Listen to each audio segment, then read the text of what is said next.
ومن سيئات أعمالنا من يهده الله فلا مضل له ومن يضلل فلا هادي له وأشهد أن لا إله إلا الله وحده لا شريك له وأشهد أن محمدا عبده ورسوله أما بعد فإن خير الحديث كتاب الله وخير الهدي هدي محمد صلى الله عليه وعلى آله وسلم وشر الأمور محدثاتها وكل محدثة بدعة وكل بدعة ضلالة وكل ضلالة في النار. قال الله تبارك وتعالى واذكر في الكتاب إبراهيم إنه كان صديقا نبيا. میرے محترم دینی بھائیوں، ابراہیم علیہ السلام اللہ کے نبیوں اور رسولوں میں سے تھے، اور اللہ رب العالمین نے 5 اولو العزم من الرسل، بڑی شان والے، عظمت والے، اونچے مقام والے رسولوں میں سے ان کو شمار کیا ہے۔ یہ 5 رسول کون ہیں؟ نوح علیہ السلام، ابراہیم علیہ السلام، عیسیٰ علیہ السلام، موسیٰ علیہ السلام اور محمد الرسول اللہ صلی اللہ علیہ وسلم۔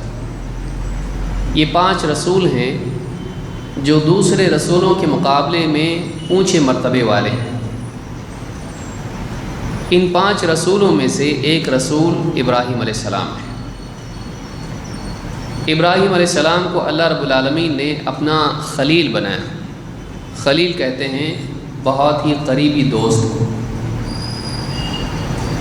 یہ جو اونچا مقام اللہ تعالیٰ نے ان کو عطا کیا، ان صفات کی بنیاد پر تھا جو ابراہیم علیہ السلام میں پائی جاتی تھی،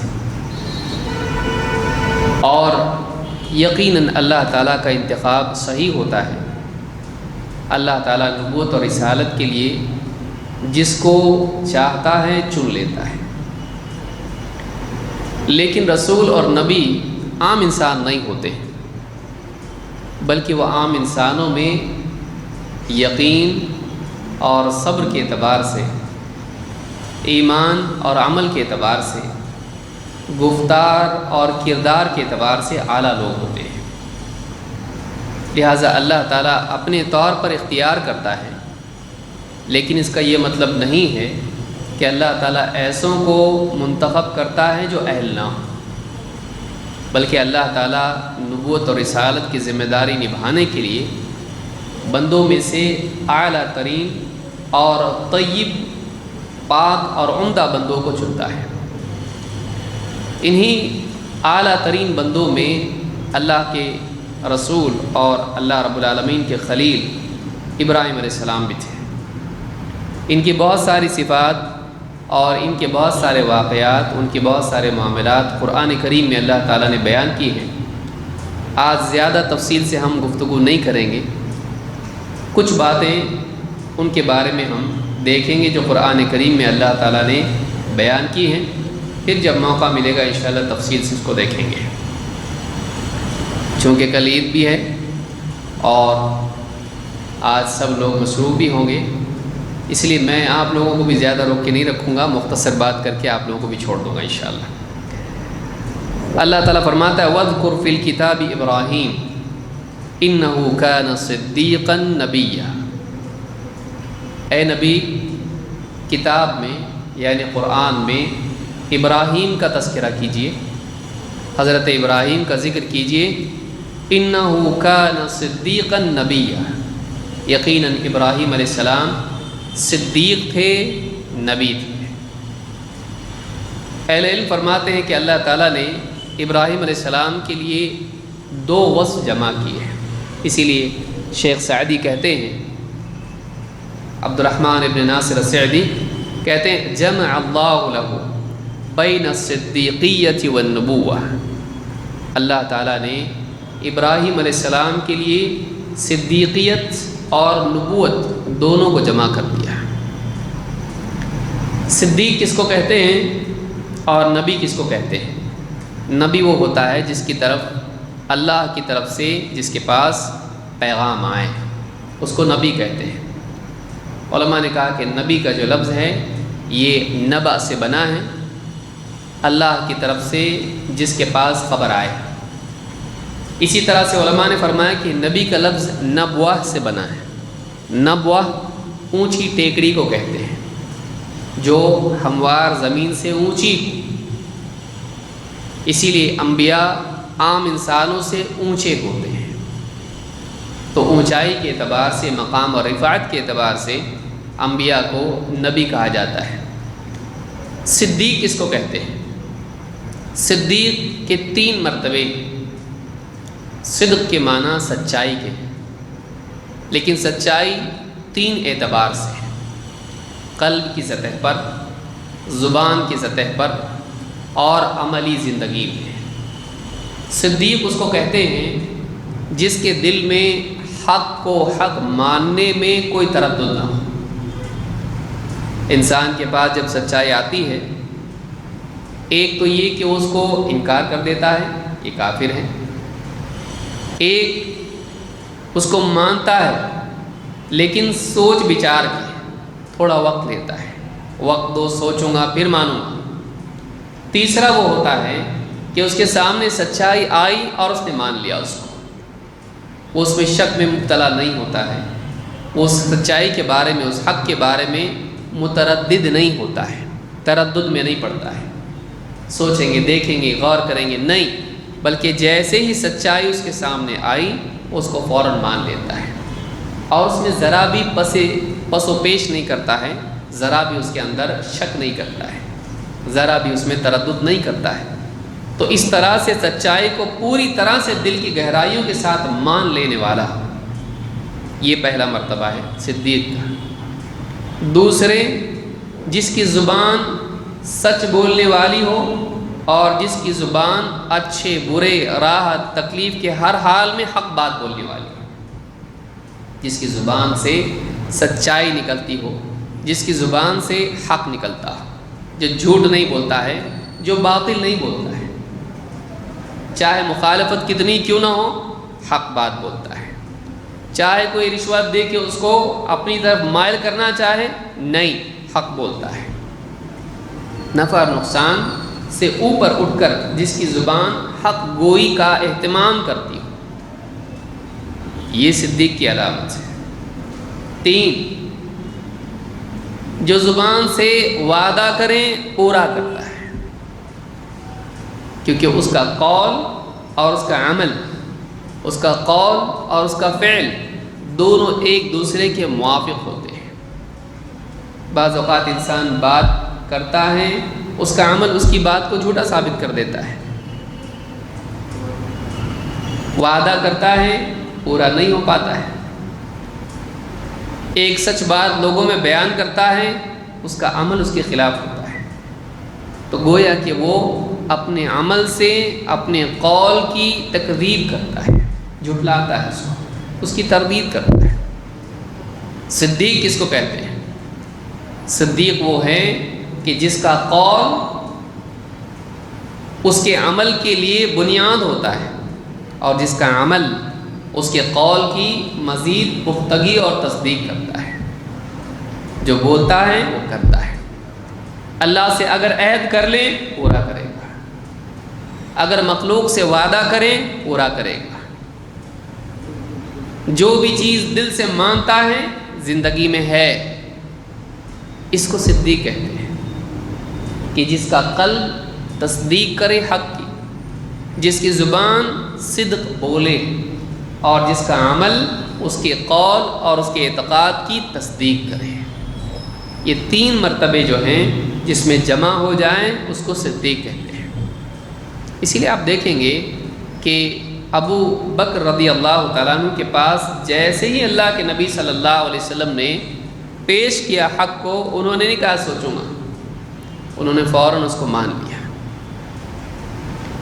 تو سچائی کو فوراً مان لینا اور اس کا اقرار کرنا اور اس کا اپنی عملی زندگی میں اظہار کرنا، یہ تینوں چیزیں جب جمع ہو جاتی ہیں تو اس آدمی کو کیا کہتے ہیں؟ صدیق۔ کوئی آسان چیز نہیں ہے، خالی سچ بولنے والا صدیق ہو سکتا نہیں، جس کی پوری زندگی سچ ہو، جس کا ظاہر باطن حق کے موافق اور مطابق ہو، ایسا آدمی صدیق بنتا ہے۔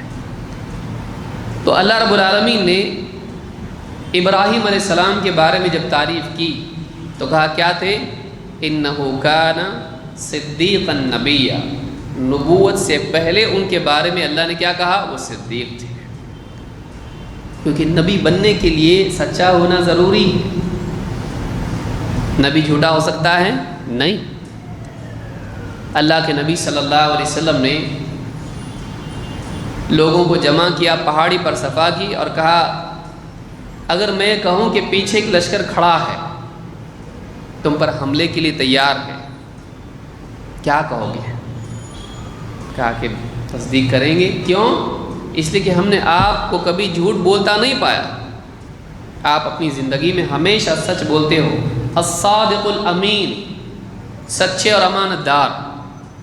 ما جربنا علیک الا صدقا، ہم کو آپ سے کبھی سچ کے سوا کسی اور چیز کا تجربہ نہیں۔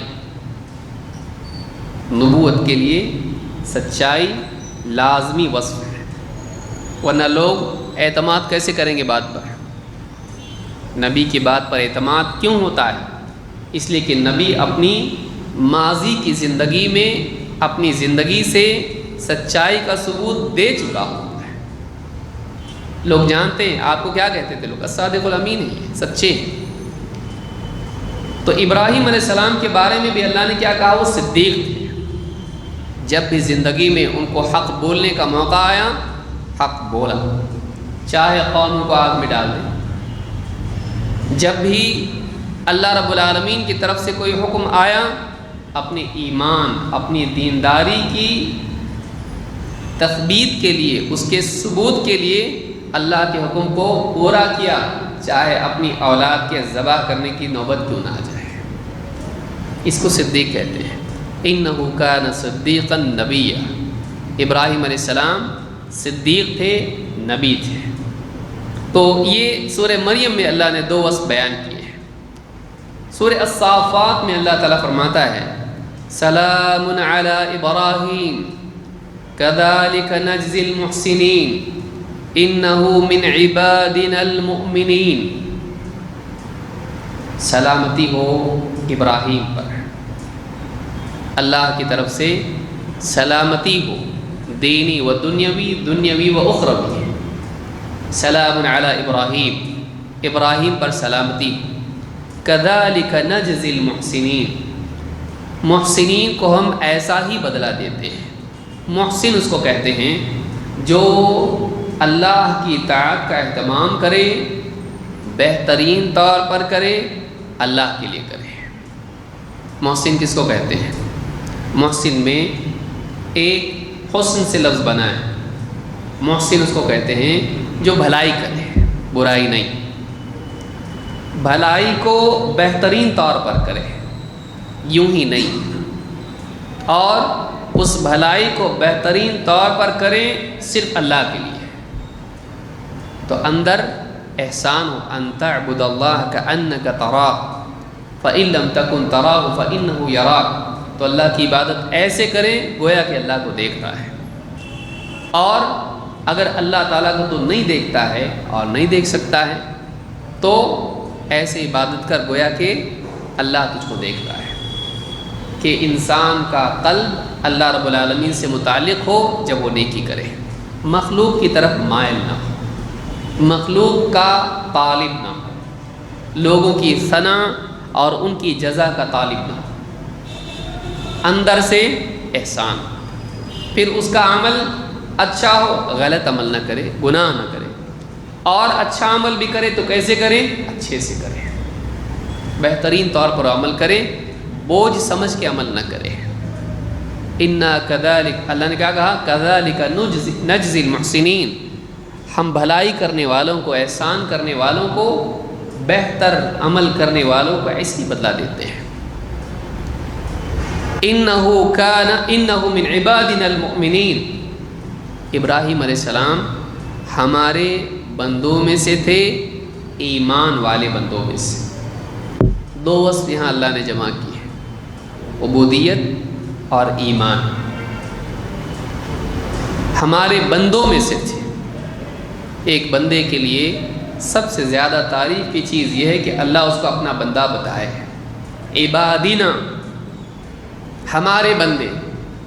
جس کی نسبت اللہ سے جڑ جاتی ہے اس کی عظمت بڑھ جاتی ہے.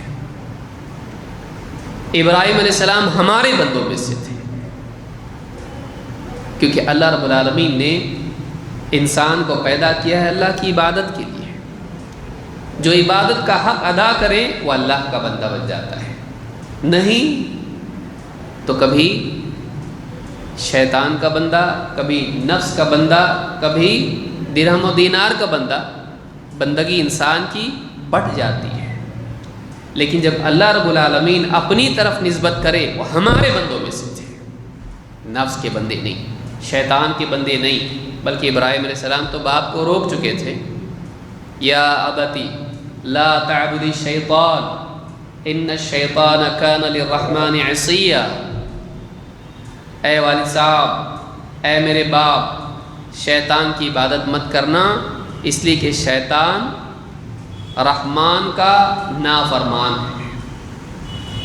تو ابراہیم علیہ السلام شیطان سے دور رہنے والے تھے. نفس، اس سے زیادہ بے نفسی کیا ہوگی کہ ایک انسان اپنی اولاد کو بھی ذبح کرنے کے لیے تیار ہو جائے جب اللہ کا حکم آ جائے. بندگی، میں غلام ہوں، میں غلام ہوں، میری زندگی میں میرا فیصلہ نہیں، رب العالمین کا فیصلہ چلے گا. انی وجہت وجہی للذی فطر السماوات والارض حنیفا. میں نے اپنا چہرہ پھیر لیا اس ذات کی طرف جس نے آسمان و زمین کو پیدا کیا ہے. اپنا چہرہ ہمیشہ اللہ کی طرف رکھنے والے ہیں. جہاں اللہ لے جائے جانے والے ہیں. جو اللہ حکم دے اس کو پورا کر. انہ من عبادنا، وہ ہمارے بندوں میں سے تھے. اللہ کا بندہ ہونا شرف ہے. وما خلقت الجن والانس الا لیعبدون. میں نے جنات اور انسانوں کو صرف اپنی عبادت کے لیے پیدا کیا ہے. تو جب کوئی بندہ اس مقصد کو پورا کرتا ہے، اللہ کی بندگی کا حق ادا کرتا ہے، اللہ اس کی نسبت اپنے سے دیتا ہے. انہ من عبادنا المؤمنین. بندے بھی فرما بردار، آزاد نہیں، سرکش نہیں، کسی اور کے بندے نہیں، اللہ کے بندے ہیں. بندگی ان کی زندگی میں تھی. بندگی تابع داری، غلام، اپنی منمانی نہیں کرنے والا، رب کے حکموں کو پورا کرنے والا. انہ من عبادنا، لیکن کیسا؟ المؤمنین. کیونکہ غلام باغی بھی ہوتا ہے، ظاہر میں نہیں، اندر سے. جاؤ یہ چیز کرو، کرتا ہے، لیکن اندر مالک سے نفرت رکھتا ہے، مالک کے حکم کو صحیح نہیں مانتا ہے. ایسا بھی تو غلام ہوتا ہے. لیکن ابراہیم علیہ السلام کے بارے میں کیا کہا؟ انہ من عبادنا المؤمنین. ایمان والے بندے ہیں، جس کا ایمان ہو کہ میرا رب اللہ ہے، میرا مالک اللہ ہے، جو مانتا ہو اندر سے، جو اللہ تعالیٰ کی تمام باتوں کو حق مانتا ہو. اللہ نے اگر حکم دیا ہے، غلط دکھ رہا ہے، غلط نہیں ہے، میں غلط، اللہ کی بات صحیح، مجھے غلط دکھ رہا ہے لیکن بات اللہ کی صحیح ہے. ایمان کا یہ مرتبہ کہ ایک انسان اپنے تجربات کی نفی کر کے اللہ رب العالمین کی خبروں کی تصدیق کرے، یہ مرتبہ، اس سے اعلیٰ مرتبہ انبیاء کو حاصل ہوتا ہے. کہا کہ وہ ہمارے بندوں میں سے تھے. کون سے بندے؟ ایمان والے بندے. ایمان والا بندہ کون ہے؟ جو اللہ کی کسی بات میں شک نہ کرے. انما المؤمنون الذین آمنوا باللہ ورسولہ ثم لم یرتابوا. ایمان والے بندے تو وہ ہیں جو اللہ اور اس کے رسول کی بات پر ایمان لائیں، اس کے بعد کبھی شک میں مبتلا نہ ہو. شک کرنا ایمان کے خلاف ہے، لیکن شک نہ کرنا، تصدیق، کامل تصدیق، یہ ایمان کو صحیح کرتی ہے. ابراہیم علیہ السلام کو اللہ نے خواب دکھایا تو انہوں نے اس کی بھی تصدیق کی. کیوں؟ انبیاء کا خواب اللہ کی طرف سے ہوتا ہے. اللہ نے جو حکم دیا اس کو پورا کیا. بندگی زندگی میں اور ایمان زندگی میں. انہ من عبادنا المؤمنین. وہ یقیناً ہمارے بندوں میں سے تھے، ایمان والے بندوں میں سے. ان کی زندگی کا ایک واقعہ ہم دیکھتے ہیں جو قرآن کریم میں اللہ تعالیٰ نے بیان کیا ہے۔ اللہ نے فرمایا، دیکھیے اللہ سے تعلق بندے کا کیسا ہونا چاہیے، جس میں توقید بھی ہو اور اللہ کی محبت اور عظمت اور اللہ پر توکل اور اللہ سے التجا، یہ ساری چیزیں زندگی میں ہوں۔ اللہ نے سورہ الشعراء میں ان کا واقعہ بیان کیا ہے۔ اللہ نے فرمایا وَاتْلُ عَلَيْهِمْ نَبَأَ إِبْرَاهِيمَ، اے نبی ذرا ابراہیم کا واقعہ ان کو پڑھ کے سناؤ۔ اذ قال لأبيه وقومه ما تعبدون، جب انہوں نے اپنے باپ سے اور اپنی قوم سے کہا تم یہ کس کی عبادت کرتے ہو، ما تعبدون، یہ کیا چیز ہے جس کی تم عبادت کرتے ہو۔ قالوا نعبد اصناما فنظل لها عاکفین، قوم نے کہا ہم بتوں کی عبادت کرتے ہیں۔ ہم بتوں کی عبادت، صنم اور وثن میں فرق ہوتا ہے۔ صنم وہ ہوتا ہے جس کو کسی زندہ کی شکل دی جائے، اور وثن وہ ہوتا ہے جس کو زندہ کی شکل نہ ہو۔ جیسے انسان کی یا کسی جانور کی مورتی اگر بنائی جائے وہ صنم ہے، لیکن پیڑ ہے یا قبر ہے یا کوئی اس طرح کی صلیب ہے، یہ کیا ہے؟ یہ وثن ہے، کسی جاندار کی ذی روح کی شکل اس میں نہیں ہے۔ تو کہا وہ لوگ یعنی صورتیں بنا کر ان کو پوچھتے تھے۔ قالوا نعبد اصناما، کہا کہ ہم صنم بتوں کو پوجتے ہیں۔ فنظل لها عاکفین، اور ہم اسی پر انہی کی عبادت پر جمے رہیں گے۔ ہم عبادت کس کی کرتے ہیں؟ بتوں کی، اور ہم کرتے رہیں گے اس کی عبادت۔ ضد، جہل کے ساتھ ضد ہوتی ہے، ہم کرتے ہیں اور کرتے رہیں گے۔ ابراہیم علیہ السلام نے سوال پوچھا، قال هل يسمعونكم او قال هل يسمعونكم اذ تدعون او ينفعونكم او يضرون، کہا کہ یہ جو تمہارے بت ہیں یہ تمہاری پکار کو، تمہاری باتوں کو سنتے ہیں، یا تم کو کچھ فائدہ پہنچاتے ہیں، یا تم کو کوئی نقصان پہنچاتے ہیں۔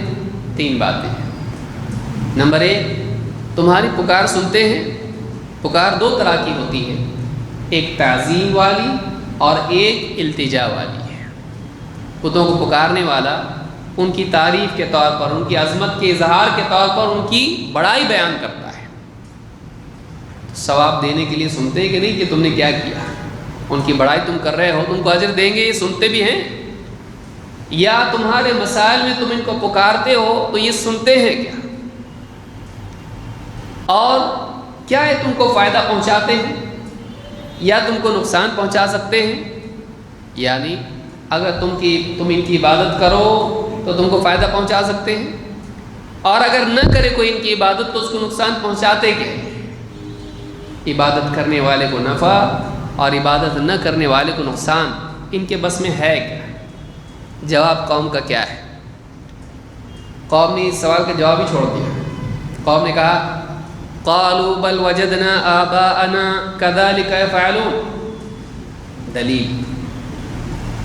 اور یہی اہل باطل کا طریقہ ہوتا ہے کہ ان کے پاس اصل بات کا جواب نہیں ہوتا ہے، وہ دوسری بات کرتے ہیں۔ کیا کہا؟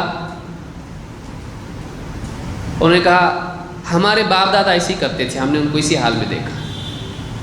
ابراہیم علیہ السلام پوچھ رہے ہیں یہ تمہاری بات سنتے ہیں، دیکھو یہ بت، ان کی تم عبادت کرتے ہو، ان کو پکارتے ہو مدد کے لیے، ان کی تعظیم کرتے ہو، ان کی عبادت کرتے ہو، کیا ہے سنتے ہیں، کیا ہے فائدہ دیتے ہیں، کیا ہے نقصان کرتے ہیں۔ انہوں نے کہا ہم نے تو اپنے باپ دادا کو ایسے ہی کرتے دیکھا کہ وہ ان کی عبادت کرتے تھے اور وہ ایسے ہی کرتے تھے، ہم نے اپنے باپ دادا کو جس حال میں پایا ہے ہم وہی کرتے رہیں گے۔ دلیل کے مقابلے میں، تحقیق کے مقابلے میں اندھی تقلید، یہ کوئی نئی چیز نہیں ہے، یہ بہت پرانی ہے۔ ابراہیم علیہ السلام غور و فکر کی دعوت دے رہے ہیں، اور ان کے دور کے مشرکین باپ دادا کا حوالہ دے رہے ہیں۔ یہ دو الگ چیزیں ہیں کہ ابراہیم علیہ السلام کہہ رہے ہیں غور و فکر کرو، دیکھو یہ سنتے نہیں ہیں، یہ جواب نہیں دیتے ہیں، یہ نفع نقصان نہیں پہنچا سکتے، ان کے بس میں کچھ بھی نہیں۔ ان کی عاجزی بیان کر رہے ہیں اشاروں میں، ڈائریکٹ حملہ نہیں۔ پہلے ان کو غور و فکر کی دعوت دے رہے ہیں، لیکن وہ غور و فکر کرنے کے لیے تیار نہیں۔ کیوں؟ باپ دادا کے رسم و رواج کو جو لوگ اصل سمجھ لیتے ہیں وہ کبھی غور و فکر نہیں کرتے ہیں۔ یہ دونوں نقیضین ہیں۔ زیادہ ڈیپ مت جا، گمراہ ہو جائے گا۔ سوچ مت، غور و فکر مت کر، سمجھنے کی کوشش مت کر، چپ چاپ جیسا ہے ویسا کر۔ کہا انا بل وجدنا آباءنا كذلك يفعلون، کہ ہم نے اپنے باپ دادا کو یہی کرتے پایا اور ہم نے ان کو یہی کرتے دیکھا ہے، وہ یہی کرتے تھے۔ اب ابراہیم علیہ السلام نے تھوڑا اور بات مضبوط کی، پہلے ایک دم ہلکی بات تھی، اب تھوڑا سا سختی کی طرف آئے۔ کہا قال افرأيتم ما كنتم تعبدون انتم وآباؤكم الاقدمون، ذرا دیکھا ہے ان کو جن کو تم پوچھتے ہو، تم بھی اور تمہارے باپ دادا پرانے سب، ذرا ان کی طرف دیکھا ہے، نظر تو ڈالو ان کی طرف، جن کو تم پوچھتے ہو اور تمہارے باپ دادا ان کو پوچھتے آئے ہیں، ذرا ان کے حال پہ غور تو کرو۔ فَإِنَّهُمْ عَدُوٌّ لِّي إِلَّا رَبَّ الْعَالَمِينَ، یہ میرے دشمن ہیں، ہاں لیکن رب العالمین نہیں۔ یہ سارے بت کیا ہیں؟ یہ میرے دشمن ہیں۔ انہم عدو لی، یہ سارے کے سارے میرے دشمن ہیں، یعنی میرا اور ان کا تعلق دوستی کا، محبت کا، اکرام کا نہیں، میرا اور ان کا تعلق کس کا ہے؟ دشمنی کا ہے۔ فإنہم عدو لی الا رب العالمین، ہاں رب العالمین نہیں۔ یہاں پر ایک چیز ابراہیم علیہ السلام کے کلام سے معلوم ہوتی ہے کہ اللہ کے سوا جن کو پوجا جاتا ہے ان سے نفرت اور براءت کا اظہار مومن اور موحد کی زندگی میں ہونا چاہیے۔ یہ کیا ہے؟ وہ میرے دشمن ہیں، میرا ان کا کوئی دوستی کا تعلق نہیں ہے، بتوں سے میری کوئی دوستی نہیں ہے، اس کے لیے دل میں نفرت ہونا چاہیے۔ اللہ کے سوا جن کو پوجا جاتا ہے، جب تک کہ انسان ان سے بیزاری کا اعلان نہ کرے اس کی توحید صحیح نہیں ہوتی ہے۔ اگر وہ کہے ٹھیک ہے وہ بھی چلتا ہے، ہم تو اللہ کی عبادت کرتے ہیں، جس کو جو کرنا ہے کرے، اور دلیل میں پیش کرے لکم دینکم ولی دین، تمہارے لیے تمہارا اور میرے لیے میرا دین نہیں۔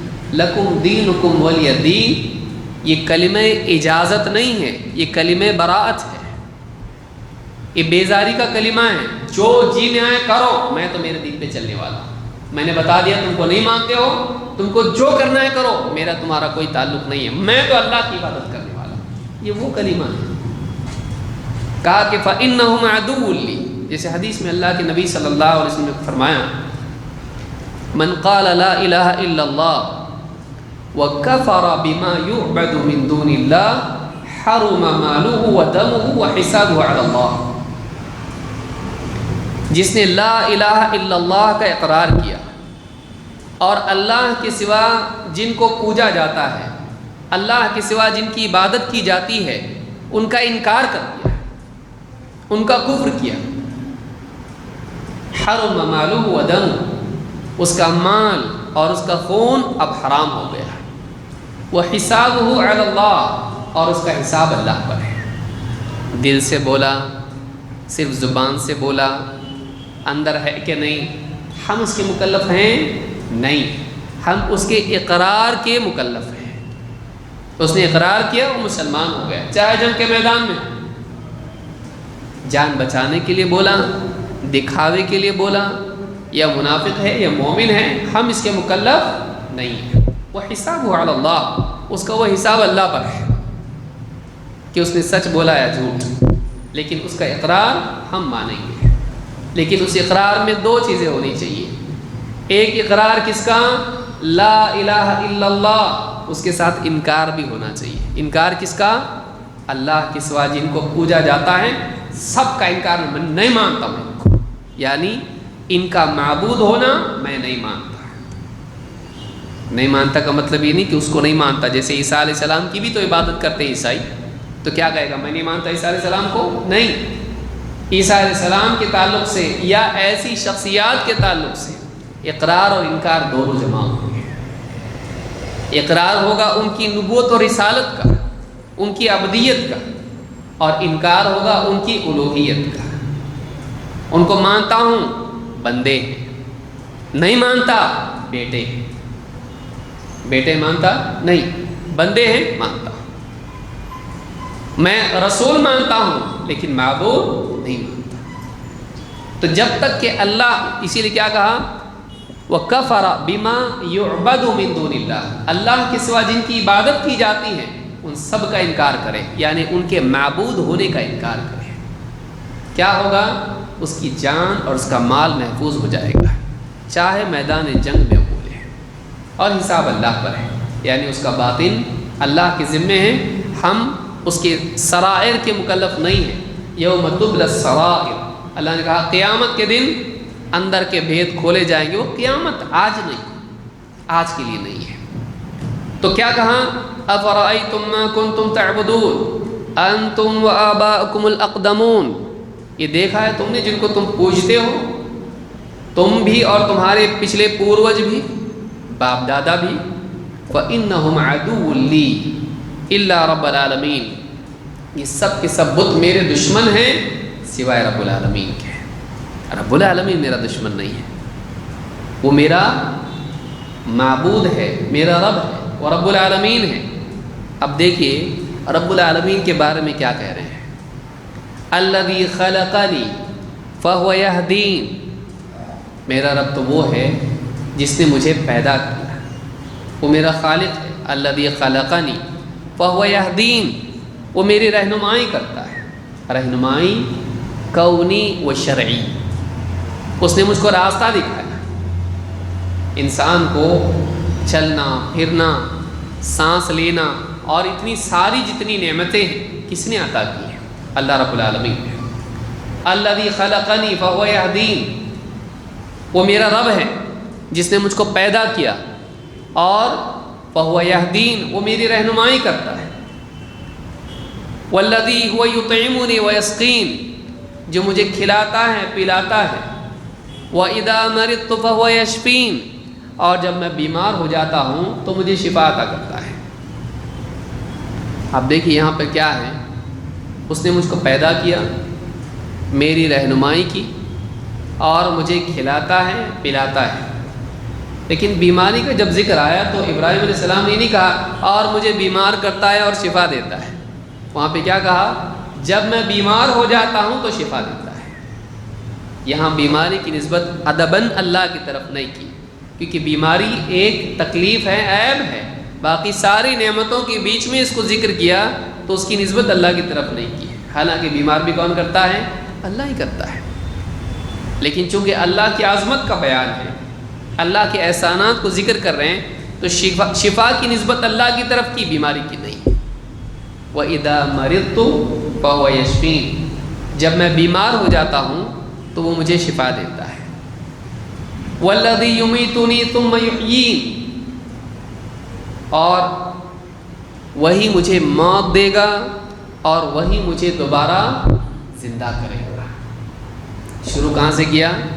الذی خلقنی، جس نے مجھ کو وجود دیا، اس کے بعد رہنمائی دی زندگی میں کیا کرنا ہے، اور مجھے میری زندگی کی بقا کا انتظام کیا، کھانا پینا، اور پھر جو پریشانیاں آتی ہیں جن کی ایک مثال ہے بیماری، تو اس میں حل اس پریشانی کو کون کرتا ہے؟ اللہ۔ اور پھر مرنے ایک وقت آئے گا مجھے موت دے گا وہ، پھر مرنے کے بعد دوسری زندگی بھی اسی کے اختیار میں ہے، پہلی زندگی کا بھی وہی مالک ہے، دوسری زندگی کا بھی وہی مالک ہے۔ ثم یمیتنی ثم یحیین والذی اطمع ان یغفر لی خطیئتی یوم الدین، اور مجھے اس سے اس بات کی پوری امید ہے کہ قیامت کے دن، بدلے کے دن، وہ میری خطاؤں کو معاف کرے گا، یعنی مغفرت کرنے والا بھی وہ ہے اور قیامت کے دن کا مالک بھی وہ ہے۔ اور کہا رب هب لي حكما والحقني بالصالحین، رب هب لي حكما، اے میرے رب مجھے حکمت عطا فرما، والحقنی بالصالحین، اور مجھے صالحین کے ساتھ جوڑ دے، آخرت میں مجھے صالحین کے ساتھ میرا الحاق کر، مجھے ان کے ساتھ کر دے۔ دونوں چیزیں زندگی میں ضروری ہیں، ایک حکمت اور دوسرے صلاح، کہ فکری سطح پر انسان گہری سمجھ والا، اس کی عقل کامل، اس کو معلوم ہو کون سی چیز کہاں رکھنا ہے، کب کیا بولنا ہے، کب کیا کرنا ہے، یہ ساری چیز اس کو معلوم ہو، حکمت ہے۔ لیکن حکمت صرف آدمی کے دل ہی میں رہے اور زندگی میں نہ آئے تو یہ جہل ہے۔ بڑی بڑی حکمت کی باتیں کرتا ہے اور عمل دے گا تو فرعون کے جیسے نہیں۔ آدمی کی حکمت واقعی تب حکمت ہے جب اس کی عملی زندگی میں بھی حکمت ظاہر ہو، کہ وہ صحیح وقت پہ صحیح کام کرے۔ تو اس کو کیا کہتے ہیں؟ اس کو صلاح کہتے ہیں، کہ آدمی صالح ہے، نیک ہے، وہ وہی کرتا ہے جو حکمت کا تقاضا ہے، وہ نفس اور خواہش کے مطابق نہیں کرتا ہے۔ تو کہا رب ہب لی حکما، اے میرے پروردگار مجھے حکمت سے نواز، اور آخرت میں مجھے صالحین میں شامل فرما دے، والحقنی بالصالحین، مجھے نیک لوگوں کے ساتھ کر دے۔ اس سورۃ الشعراء میں اللہ نے کہا ہے۔ ان آیات سے معلوم ہوتا ہے کئی باتیں اس میں ملتی ہیں، کہ مومن نمبر 1 دعوت دینے والا۔ سب سے پہلی بات کیا ہے؟ ابراہیم علیہ السلام نے کیا کیا؟ اپنی قوم کو، اپنے باپ کو توحید کے باب میں نصیحت کی، اور بتوں کی عاجزی کے بارے میں بتلایا کہ کچھ بھی نہیں کر سکتے ہیں۔ پھر ان کے پاس حق پہنچانے کے بعد اپنی برات کا اظہار کر دیا کہ میں ان کو نہیں مانتا۔ صاف صاف دعوت دینا بھی ضروری ہے، گول گول دعوت نہیں، کہ ایک انسان اپنے معاشرے میں جی رہا ہے اور لوگ کنڈے اور نہ جانے خرافات سب کچھ کر رہے ہیں، اور اللہ کے علاوہ دوسروں کو بھی پوج رہے ہیں، ان کی عبادت میں شریک کر رہے ہیں، درگاہوں پر یا بتوں کو اللہ کے ساتھ شریک کر رہے ہیں، اور یہ آدمی کہے کہ ٹھیک ہے یہ بھی چلتا ہے لیکن یہ بھی صحیح ہے۔ توحید کی دعوت ایسے ہوتی نہیں، اس کے لیے وضاحت اور صاف بات ہونا چاہیے۔ آپ دیکھیے اللہ نے کیا فرمایا، قُلْ هَٰذِهِ سَبِيلِي أَدْعُو إِلَى اللَّهِ عَلَىٰ بَصِيرَةٍ أَنَا وَمَنِ اتَّبَعَنِي وَسُبْحَانَ اللَّهِ وَمَا أَنَا مِنَ الْمُشْرِكِينَ۔ دعوت کے بعد براءت بھی ہے، کہا کہ اے نبی آپ کہہ دیجیے هَٰذِهِ سَبِيلِي، میرا راستہ ہے، أَدْعُو إِلَى اللَّهِ، میں ایک اللہ کی طرف بلاتا ہوں، ایک اللہ کی عبادت کی طرف، اعلیٰ بصیرتن، بصیرت کی بنیاد پر، دلائل کی بنیاد پر، علم کی روشنی میں، حکمت کے ساتھ۔ انا ومن اتبعنی، اکیلا میں نہیں، میں بھی اور جو لوگ میری اتباع کرتے ہیں وہ بھی ایک اللہ کی عبادت کی دعوت دیتے ہیں اور بصیرت کے ساتھ دعوت دیتے ہیں۔ علماء نے کہا 2 چیزیں داعی کے لیے ضروری ہیں اگر واقعی وہ دعوت دیتا ہے تو۔ نبوی منہج پر دعوت 2 چیزوں کے بغیر نہیں ہوتی۔ نمبر 1، وہ دعوت توحید والی ہونی چاہیے، اپنی ذات کی طرف نہیں، اللہ کی عبادت کی طرف بلائے۔ بعض اوقات دعوت میں آدمی کیا کرتا ہے، اللہ کی عظمت کی بجائے اپنی ذات کو چمکانے میں لگ جاتا ہے۔ یہ اخلاص والی دعوت نہیں۔ ادعو الی اللہ، میں اللہ کی طرف بلاتا ہوں، لیکن کیسے بلاتا ہوں؟ جہل کی بنیاد پر، جہالت کے ساتھ نہیں، علم کے بغیر نہیں، بے اصولی کے ساتھ نہیں، اعلیٰ بصیرت، بصیرت کے ساتھ بلاتا ہوں۔ تو داعی وہی ہے جو بصیرت کے ساتھ دعوت دے، جو بصیرت کے ساتھ دعوت نہ دے وہ داعی نہیں ہو سکتا ہے۔ اسی لیے کیا کہا، میں بھی اور میری اتباع کرنے والے بھی توحید کی دعوت بصیرت کے ساتھ دیتے ہیں۔ معلوم ہے کہ دعوت میں بصیرت کا ہونا فرض ہے، دعوت میں بصیرت کا ہونا فرض ہے۔ بغیر بصیرت کی دعوت دینا نفع کی بجائے ضرر پہنچاتا ہے۔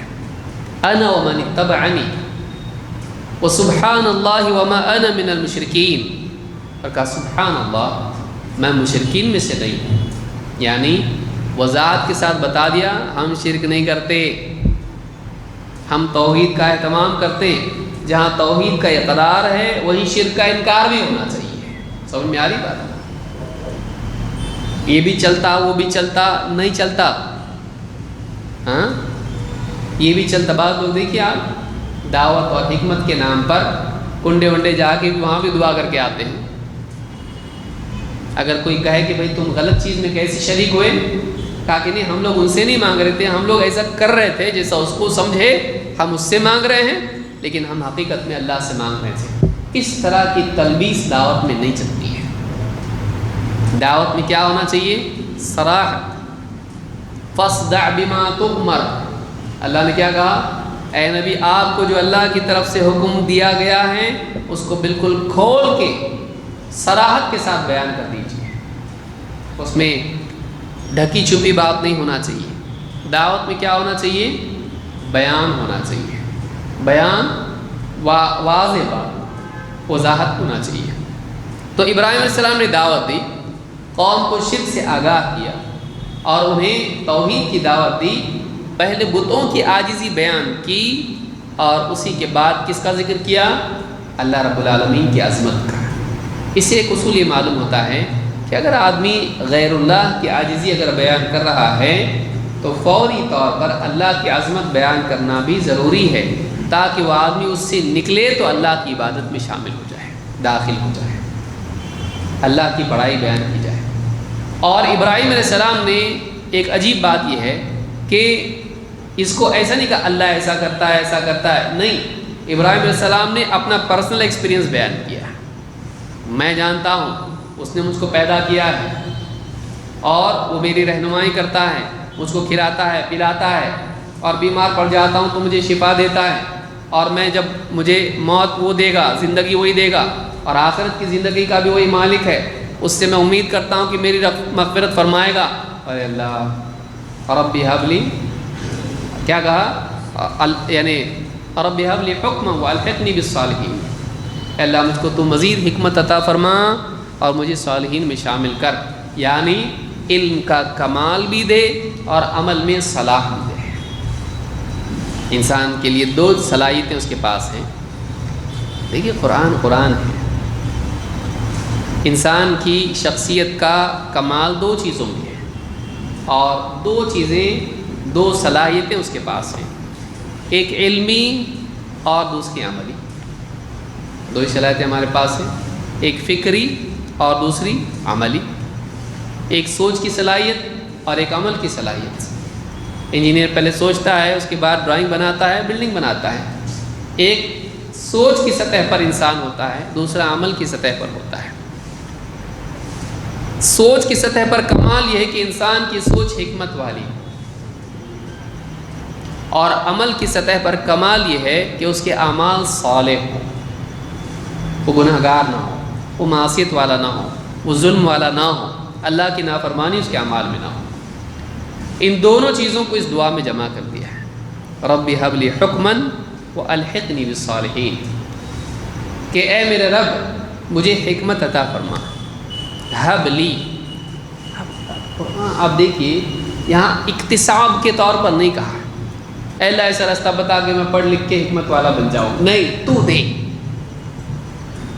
درمیان کا جو کسب کا معاملہ ہے اس کو ختم، ہب لی، اے اللہ تو دے دے اپنی طرف سے، یعنی اے اللہ بطور ہبہ، بطور عطا، بطور ہدیہ، بطور نعمت تو اپنی طرف سے عطا کر دے۔ رب ہب لی حکما والحقنی بالصالحین میں دنیاوی اعتبار سے بات نہیں ہو رہی ہے، بلکہ انجام کے اعتبار سے ہو رہی، کیونکہ بعض اوقات دنیا میں اعمال صالح دکھائی دیتے ہیں لیکن اخلاص نہیں ہوتا ہے۔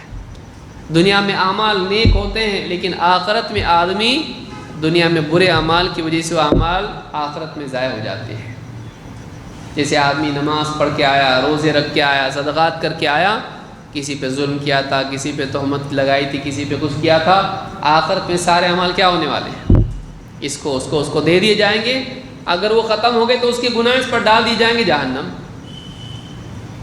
تو کہہ رہے ہیں کہ آخرت میں صالحین کے ساتھ میرا الحاق کر دے، یعنی انجام کے اعتبار سے، نہ صرف عمل کی سطح پر بلکہ آخرت میں بھی مجھ کو صالحین میں شامل کر دے، نہ صرف دنیا میں۔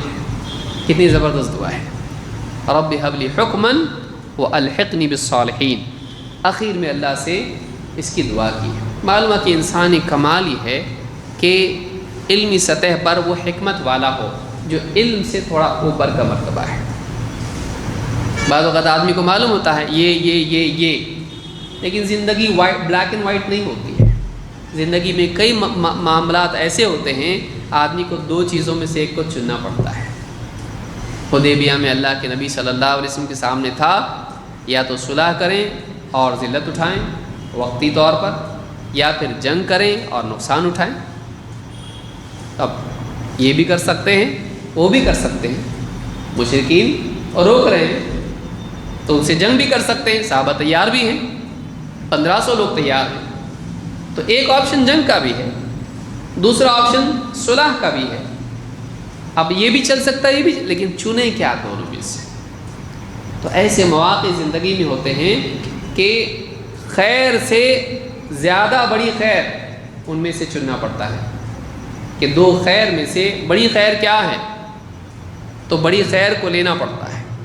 کبھی زندگی میں انتخاب ہوتا ہے، دو شر ہیں، ان میں بڑا شر کیا ہے، اس سے بچ کے چھوٹے شر کو اپنا لو۔ یہ انتخاب بغیر حکمت کے نہیں ہو سکتا ہے، خالی معلومات کی بنیاد پر نہیں کر سکتا آدمی اسے، بلکہ آدمی کو اس وقت میں کیا کرنا پڑتا ہے، انتخاب کرنا پڑتا ہے۔ یہ جو انتخاب ہے یہ زندگی میں ہر آن آدمی کرتا رہتا ہے۔ آدمی کو ہر وقت اس طرح کی چیزوں میں چننا ہے۔ آپ کی زندگی بھر آپ کو ڈیسیجن لینا ہے، ہر آدمی کو لینا ہے۔ بھئی آدمی گھر پہ دل چاہ رہا سونے کو، لیکن نماز کا وقت ہو گیا، ڈیسیجن، سو نماز کو جاؤں، نماز کو جا، ڈیسیجن۔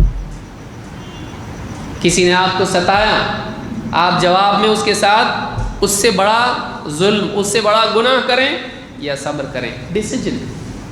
آپ کو ہر لمحہ گھر میں، باہر، تجارت میں، مسجد میں، راستوں پر، دن میں، رات میں، سفر میں، حضر میں، آپ کو مسلسل فیصلے لینے ہیں۔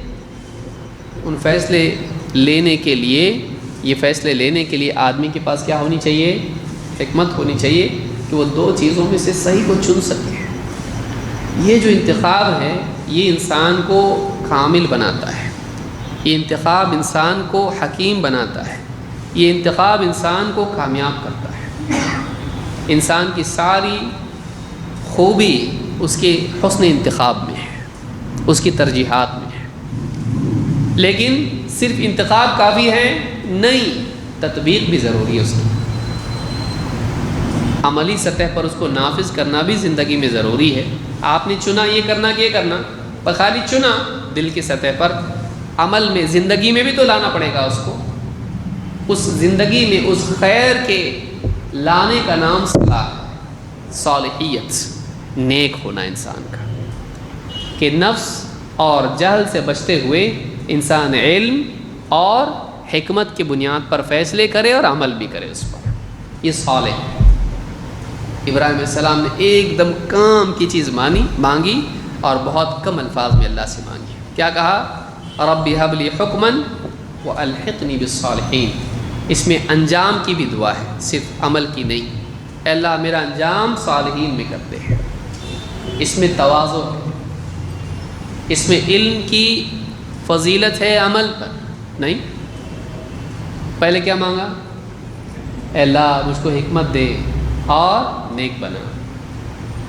تو نیک بننا یہ نمبر 2 پر رکھا، اور پہلے نمبر پہ کیا رکھا، حکمت، کیونکہ نیک بننا انسان کی ذاتی زندگی میں اس کا نفاذ ہوتا ہے، لیکن حکمت اگر انسان کے پاس ہو تو دوسروں کی بھی رہنمائی کر سکتا ہے۔ وقت ہو گیا کیا ہو گیا؟ چلیے وقت ہو گیا ہے۔ اللہ رب العالمین سے دعا ہے کہ ہم سب کو قرآن و سنت کا گہرا علم حاصل کرنے کی توفیق عطا فرمائیں اور اسی کے مطابق عمل کرنے کی بھی توفیق عطا فرمائیں۔ اقول ھذا واستغفر